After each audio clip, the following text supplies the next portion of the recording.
kahimtang sa panahon ng latest news. Daron sa tuloy niyang Pag-asa Mactan, pinagi ni Sir Mark Gales. Sir Mark, may buntag.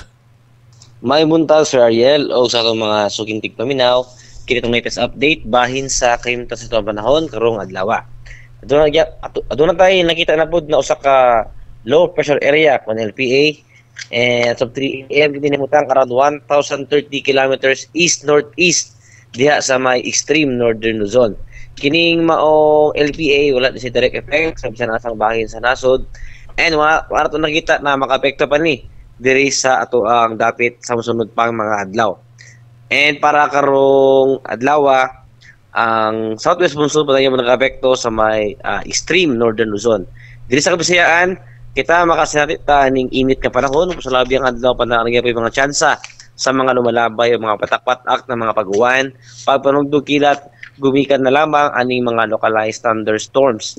And para sa kahimtang sa hangin o sa kadagatan diri sa Kabisayaan, na pagyapon tayo masinati nga hinay nga nasa kasarangan na paghuros sa hangin nga gikan sa habagatang silangan nga nasa habagatang kasadpan, diin ato ang kadagatan magpabiling magmalinaw nga nasa kasarangan ang mga pagbalod. Diri sa Cebu ato ang kadagatan adunay hunas ganinang alas 4:15 sa kadlawon ug mutaob na unyang alas 11:03 sa udto. Temperatura karong adlaw naa sa 27 ngadto na sa 32 degrees sentigrado. Ato ang haning adlaw bagulod ni sila alas 5:25 sa buntag ug mo salop na unyang alas 6 untop sa hapon. Previous standard time alas 5:38 na sa kabuntagon. Ug mao na to ang latest weather update dikan diri sa buhatan sa DOST Pag-asa Mactan. Kini si Mark Gales, maayong buntag ug daghang salamat. Salamat Sir Mark, may butag sa Pag-asa. Good morning.